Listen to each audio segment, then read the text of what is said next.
உலகெங்கிலும் இருந்து இந்த நிகழ்வை பார்த்து கொண்டிருக்கின்ற சன் தொலைக்காட்சி நேயர்களுக்கு அன்பின் வணக்கம்.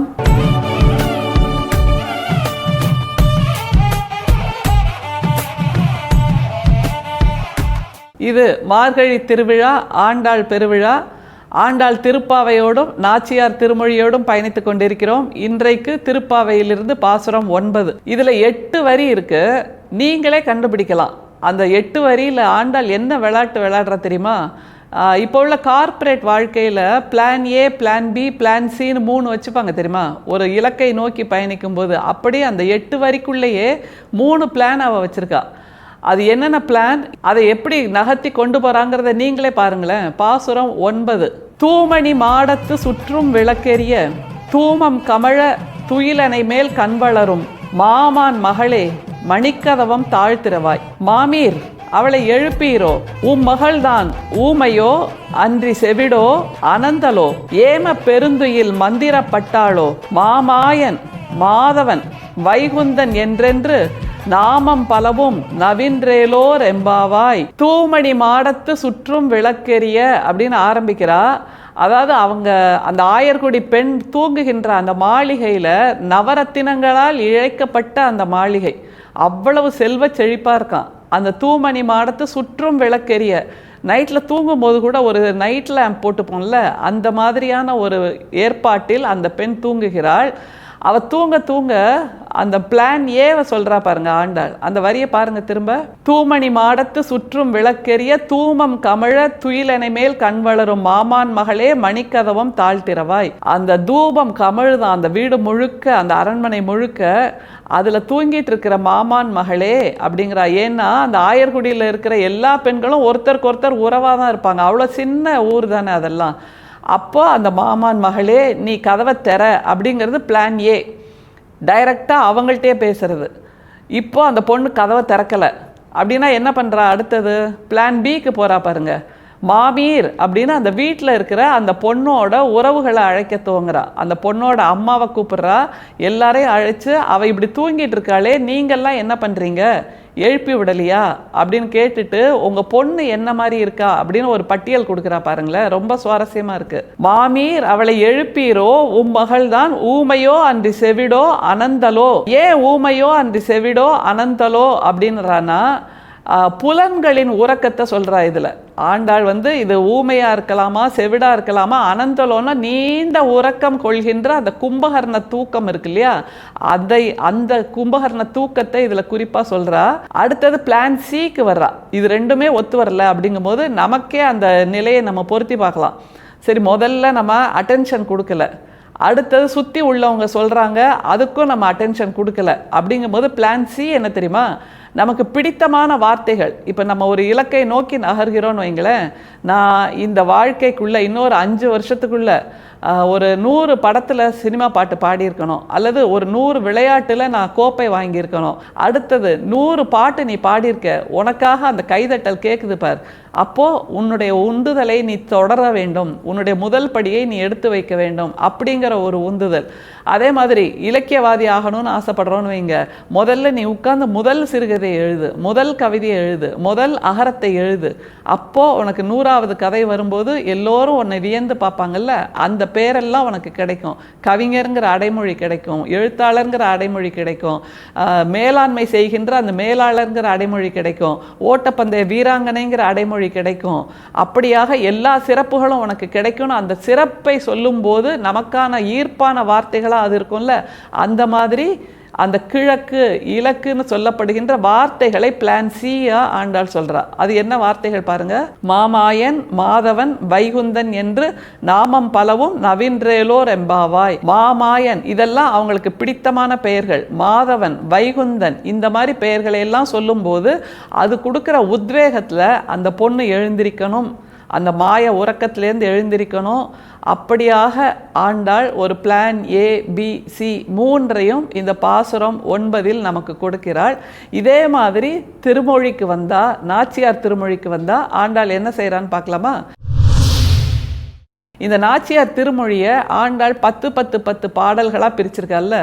அதில் மிக சுவாரஸ்யமாக ஒரு அமைப்பு இருக்குது. அது என்ன அமைப்புனா, முதல் திருவாய்மொழி, முதல் திருமொழி நாச்சியார் திருமொழி, இரண்டாம் திருமொழி, மூன்றாம் திருமொழி அப்படின்னு ஒவ்வொன்றுக்கும் ஒரு தலைப்பை கொடுக்குறா. அந்த தலைப்போட இன்னைக்கு ஆரம்பிக்கலாம். முதல் திருமொழி தையொரு திங்களும் அப்படின்னு தலைப்பு கொடுத்துருக்கா. ஏன்னா டைம் ஃபிக்ஸ் பண்ணிடுறா.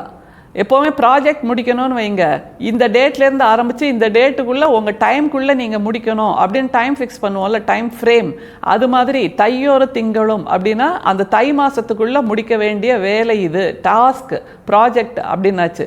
இரண்டாம் திருமொழி சிற்றில் சிதையேல்.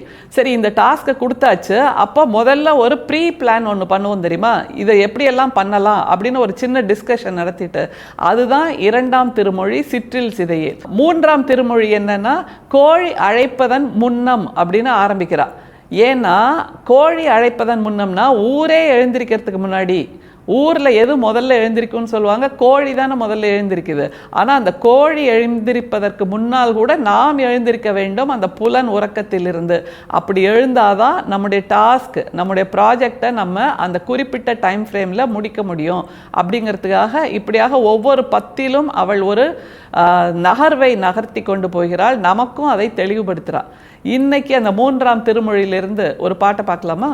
எல்லே இதென்ன இளமை என் மனைமார் காணில் ஒட்டார் பொல்லாங்கீதென்று கருதாய் பூங்குறுந்தேறி இருத்தி வில்லால் இலங்கை அழித்தாய் நீ வேண்டியதெல்லாம் தருவோம் பல்லாரும் காணாமே போவோம் பட்டை பணித்தருளாயே.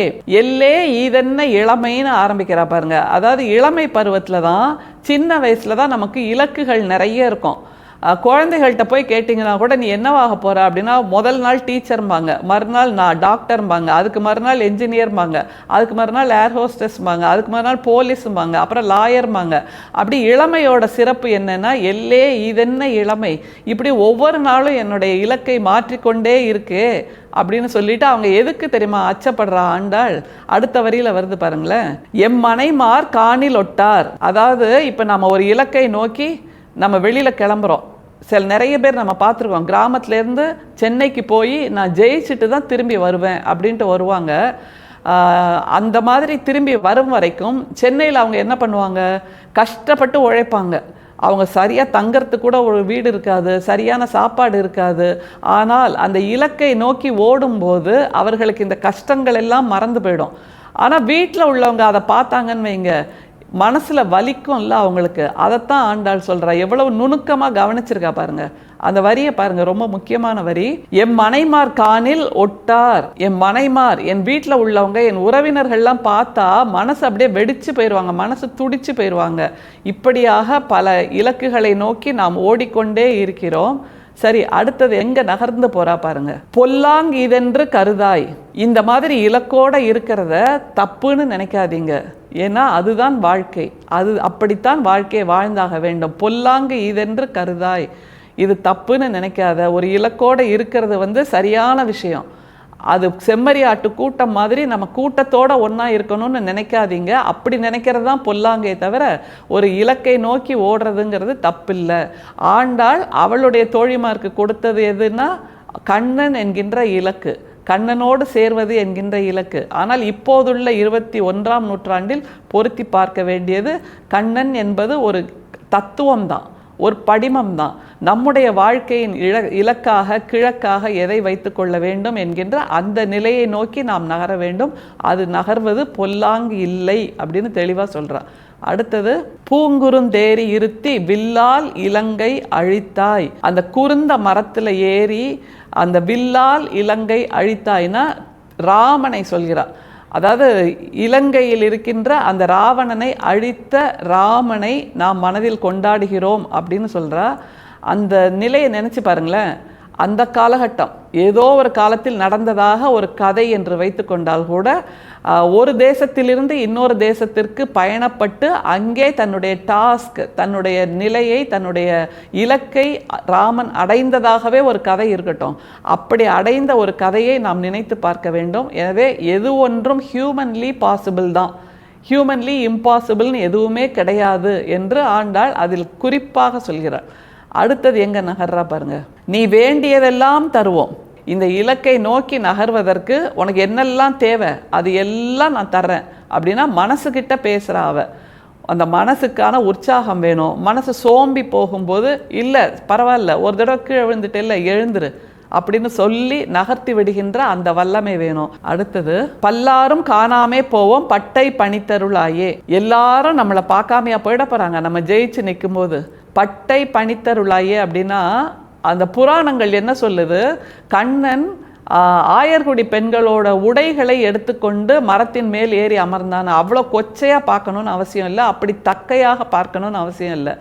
வெற்றி பெற்றாச்சுன்னா நமக்கு பட்டாடைகளும் பொன்னாடைகளும் வந்து சேரும். அப்படிப்பட்ட ஒரு நிலையை அந்த முயற்சி, அந்த மனசு நிச்சயமாக நினைத்து பார்க்க வேண்டும். அப்படி நாம் வெற்றி பெறும்போது நமக்கு கிடைக்கக்கூடிய அந்த பட்டாடைக்காக நாம் இப்போது உழைக்க வேண்டும், அந்த பொன்னாடைக்காக நாம் இப்போது உழைக்க வேண்டும். எனவே மனமே, நீ என்னோடு கொஞ்சம் ஒத்துழைச்சு என்னுடைய முயற்சிக்கெல்லாம் என் கூட துணையாக நில்லு. சோம்பி போயிடாத, வருந்திடாத, வேதனைப்படாத. நிச்சயமாக நாம் அந்த பட்டாடையை ஜெயிப்போம் என்று ஆண்டாள் சொல்கிறாள். நிச்சயமாக இது ஒரு வித்தியாசமான பார்வை, பார்க்க வேண்டிய காலம் என்பதனால் ஒரு பக்தி இலக்கியம் என்று ஆண்டாள் எழுதியிருப்பாளாங்கிறது ஒரு கேள்வி. ஏனென்றால் அவள் அந்த காலத்திலேயே அந்த கட்டுடைத்தல் செய்தால் புரட்சி பெண்ணாகங்கும்போது நிச்சயமாக அவள் இப்படியெல்லாம் உள்ளே பல கருத்துக்களை வைத்துத்தான் எழுதியிருக்கக்கூடும். எனவே திருப்பாவையும் நாச்சியார் திருமொழியும் மீண்டும் நாளை அனுபவிப்போம். நன்றி, வணக்கம்.